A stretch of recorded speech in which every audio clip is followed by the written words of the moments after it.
Satyabama Institute of Science and Technology, Chennai and Sriperumbudur. 11 அம்ச கோரிக்கைகளை வலியுறுத்தி தமிழ்நாடு ஆட்டோ கால் டாக்ஸி ஓட்டுநர்கள் சங்கங்களின் கூட்டமைப்பினர் சென்னை எழும்பூரில் இருந்து கோட்டை நோக்கி பேரணிக்கு புறப்பட்டனர். இதுகுறித்த கூடுதல் விவரங்களோடு இணைகிறார் எமது செய்தியாளர் லதா விவரங்களை வழங்க. வணக்கம்.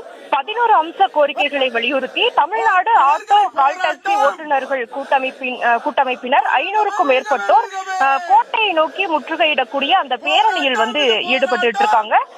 முக்கியமாக 500க்கும் மேற்பட்ட பல்வேறு மாவட்டங்களை சேர்ந்தவர்கள் பங்கேற்று இருக்கிறார்கள்.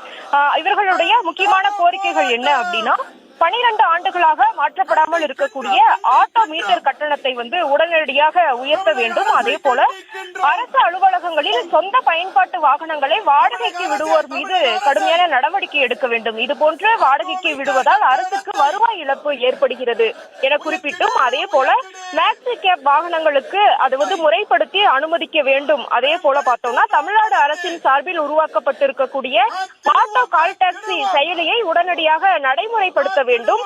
மேலும் ஊபர், ஓலா, ரேபிட்டோ போன்ற கார்ப்பரேட் நிறுவனங்களை அழைத்து தொழிற்சங்க பிரதிநிதிகளோடு 3 மாதத்திற்கு ஒருமுறை முத்தரப்பு பேச்சுவார்த்தை ஈடுபட வேண்டும். ஆன்லைன் அபராதங்களை கைவிட வேண்டும். மேலும் பைக் டாக்ஸிகளை முறைப்படுத்த வேண்டும் உள்ளிட்ட 11 அம்ச கோரிக்கைகளை வலியுறுத்தி இத்தகைய பேரணியானது நடைபெற்றுக் கொண்டிருக்கிறது.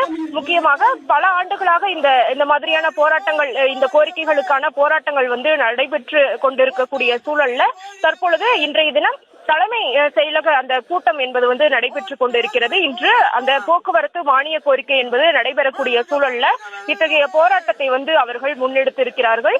அந்த வகையில எழும்பூர் பழைய சித்ரா திரையரங்கம் அருகே இருக்கக்கூடிய அந்த சாலையில் இந்த பேரணியானது நடைபெற்றுக் கொண்டிருக்கிறது. தொடர்ந்து அவர்கள் இத்தகைய கோஷங்களை, இந்த கோரிக்கைகளை எல்லாம் கோஷங்களாக எழுப்பி அந்த பேரணியில் ஈடுபட்டு கொண்டிருக்கிறார்கள்.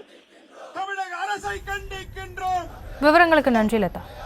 Satyabama Institute of Science and Technology, Chennai and Sriperumbudur.